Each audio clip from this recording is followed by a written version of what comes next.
So right here I am, and right now, just a day ago, I got my, I would say, Canon, not Canon, Panasonic lumix gh4, and I was really disappointed at first. Well, at the total beginning, I was, well, nice cover, nice body. Obviously, no lens. I had to buy another lens, which cost me around 300 euros.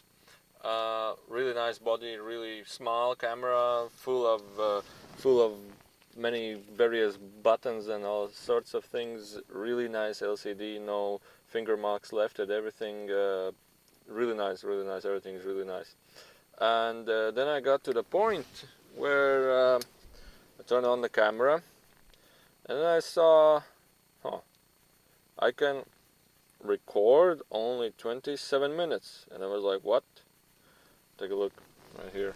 I don't know if you can see on the bottom. You can see 27 minutes, and I was like, okay, let's change the video quality. That should probably solve this, because I have only 30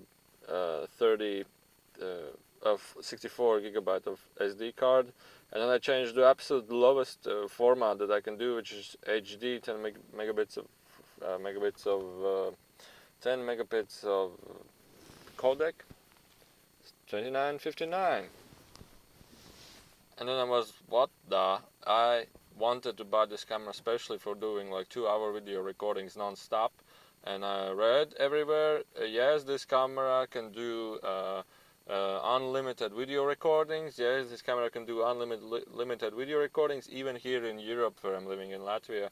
Even in the internet stores, yes, it can do unlimited video recordings. And I was like, what the?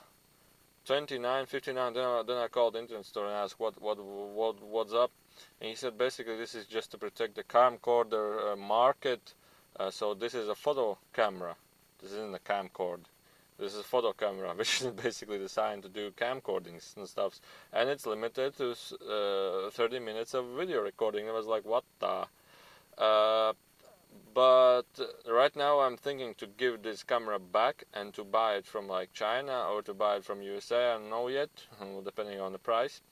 I bought it here for 1,300 euros, 1,330 euros or so, and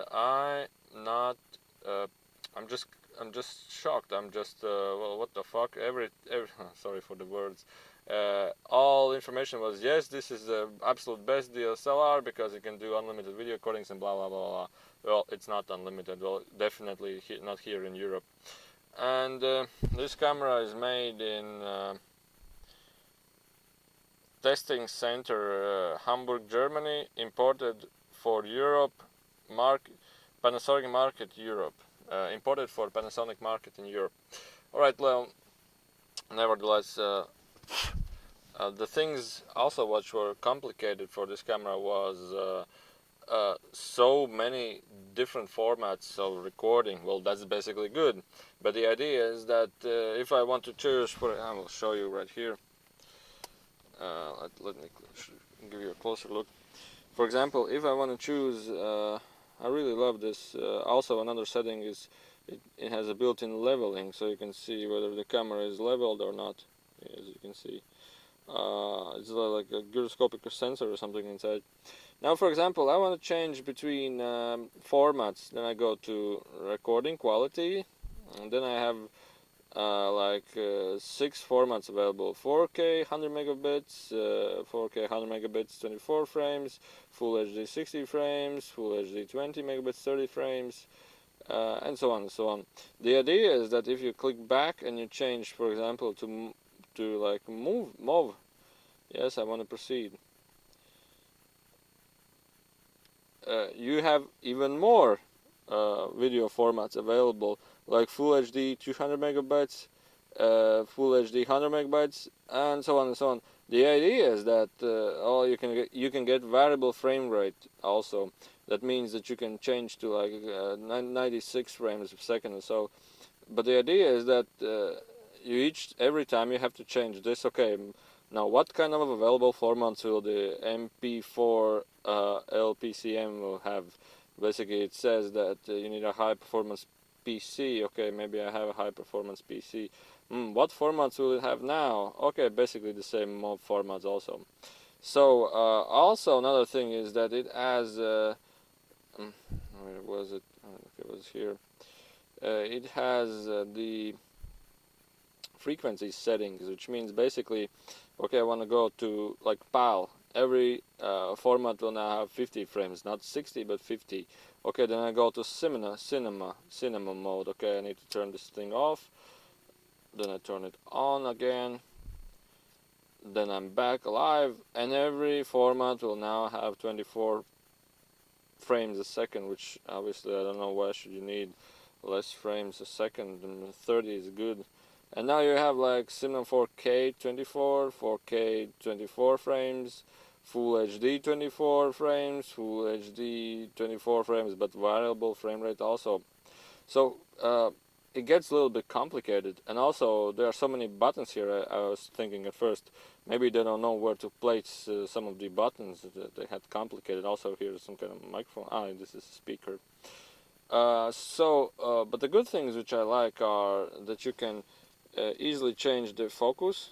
I mean the aperture in English, I think it's, so dump it down to like 4.5, and you have a much larger dynamic range. Also in settings, which I really loved, also you can change the shutter speed, which basically means also the sensor gets, and so on and so on. Also you can get ISO, but 6400 is really bad, and so many noise. 200 is the lowest, I think. This is manual shooting mode. Okay, let's go back to the where I wanted to go. Yes, I want to show you the really good feature which I really loved, was the highlight shadow mode. Now this was something I really loved, and this is something definitely that you want to do if you're doing low light stuff and things. So basically what it means, if something is really bright in the video, you can turn it up. You see the car outside is getting really light. Let's do like half dark, half light. Or you can turn it down so the bright areas can get low lighted. And shadows, you can turn it darker or even turn it more brighter. It means that basically you can really highly adjust without any adjustments. That, for example, you don't have light there and the shadows coming up. And this is what I really love. It's basically an additional option to low light features that you can really configure it. So I don't know if you can see in the video. You can see everything gets darker, but I want to expose the darker areas, so I just turn it up and everything gets really nice and lighter.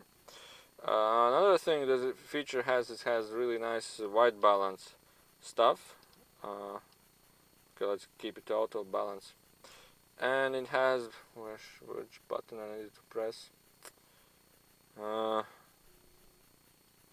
Quick menu. Alright, it was somewhere here. Alright.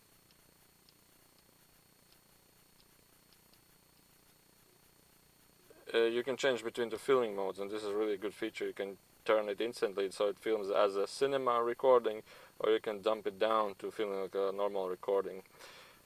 And I'll just go around and take some videos in different formats, and then I'll show you what this can do in quality. But as I said, 59 minutes is a total fail for me, and I will give it back to the internet shop where I bought it. So okay, thank you for watching, and hope you like this video. Share it, and thank you for watching.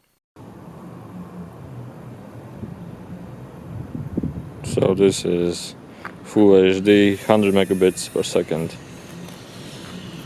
I'm doing 30 frames a second.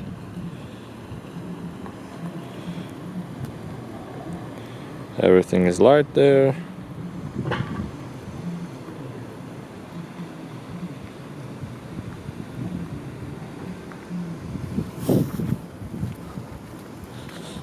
Let's do a walk.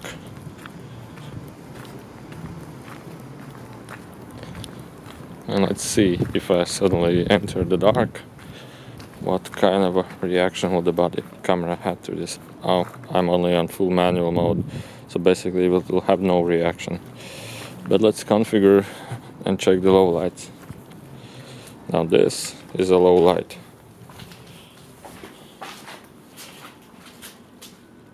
You can compare the light between here. My feet are invisible, so let's tune this up a little bit. Focus down, much down. So I'm aperture of 2.8 right now. And if I look outside, everything's really bright, but on the inside everything is perfect, really perfect. Okay, let's go in a more darker place.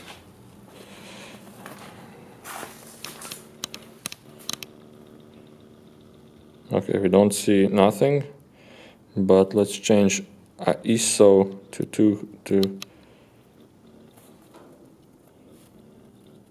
okay, that's ISO 1600. So we still have 3000, we still have 6400.